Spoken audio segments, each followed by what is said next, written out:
Aujourd'hui, nous allons aborder la question de la fiscalité environnementale sous un angle économique. L'objectif est de regarder s'il est possible de combiner efficacité de cette fiscalité environnementale pour orienter les comportements dans une optique plus écologique et efficacité des entreprises, efficacité du développement économique et compétitivité des entreprises. Les deux objectifs sont-ils conciliables, oui ou non? Et s'ils le sont, comment faut-il faire pour atteindre cet objectif? Nous allons prendre l'angle économique du sujet pour se poser la question tout simplement de la façon dont on peut combiner une fiscalité environnementale efficace et, de façon tout aussi importante, le développement et la compétitivité des entreprises. Est-ce que c'est une équation qui peut être résolue ou est-ce que c'est une équation insoluble? La fiscalité environnementale en France, c'est 4,47% des prélèvements obligatoires. En Europe, c'est 6,35%. Et puis l'Union européenne nous a dit l'objectif c'est 10%.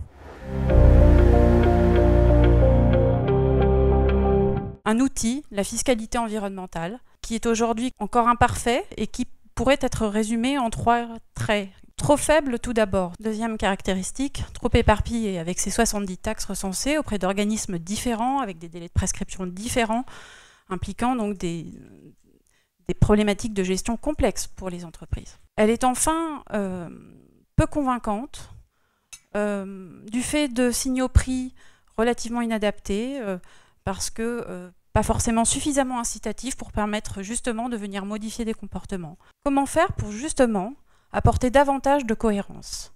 Comment faire pour concilier incitation à la transition énergétique et développement économique?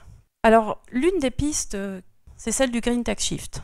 Il s'agit donc de favoriser la montée en puissance des taxes environnementales, mais que cette hausse des taxes environnementales soit compensée par une baisse d'autres impôts, et notamment sur la fiscalité du travail. Quelles sont les perspectives de ce Green Tax Shift si on se projetait à plus long terme? On est allé jusqu'à dire qu'effectivement, à plus long terme, si cette fiscalité incitative fonctionne bien, a priori, l'objectif, c'est que l'assiette taxable s'érode. Et donc, toute chose égale par ailleurs, ça pourrait venir activer un déclin des recettes du niveau des prélèvements obligatoires. Bonjour. Aujourd'hui, nous allons nous intéresser au verdissement de la fiscalité écologique. Du point de vue de la politique économique, c'est une modernisation de la fiscalité qui pourrait être favorable à la fois à l'environnement, à la croissance et à l'emploi. Tout d'abord, la fiscalité écologique, sa motivation, c'est d'être une fiscalité incitative. C'est une fiscalité qui évidemment a un certain rendement, qui va procurer des recettes fiscales, mais ce n'est pas l'objectif initial de la fiscalité écologique. Le Green Tax Shift, c'est justement une façon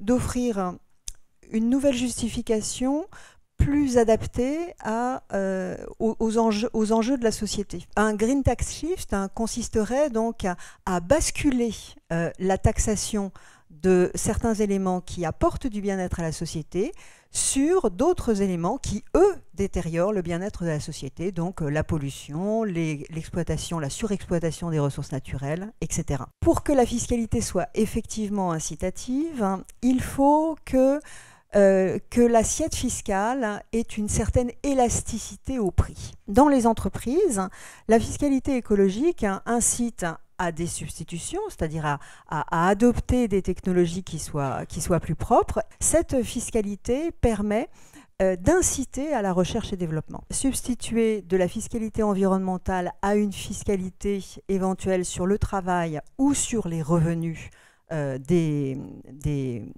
consommateurs serait une façon de permettre à la fois de dynamiser la croissance et l'emploi.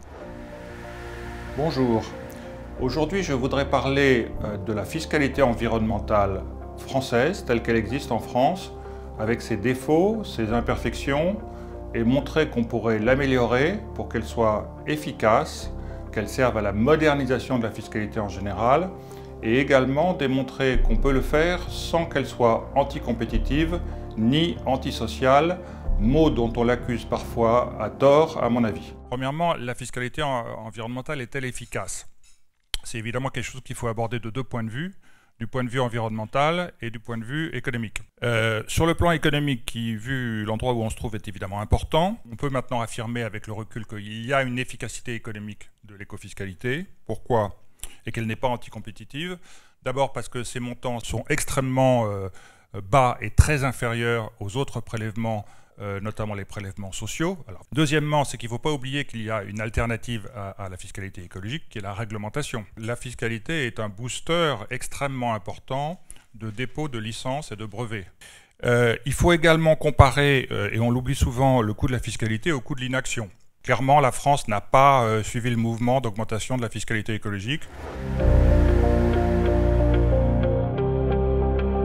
Vous n'évoquez pas l'enjeu de compétition internationale et la nécessité quand même qu'il y ait un minimum d'accord entre les pays pour que les entreprises s'engagent dans la durée à transformer leur mode de fonctionnement, leur mode de production. Encore faut-il qu'elles aient confiance, j'allais dire confiance dans les engagements de la puissance publique et dans la stabilité du cadre. Bon, et puis on a parlé de la dimension antisociale de la taxation, une fiscalité complexe, inefficace. Par quel bout il faudrait prendre le sujet?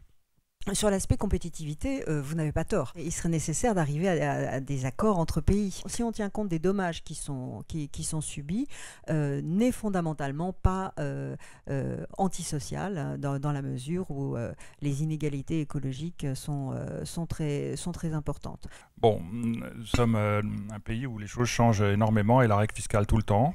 Donc il faudrait en effet qu'il y ait une stabilité plus importante. Je crois qu'on ne peut pas confondre fiscalité comportementale et rendement fiscal.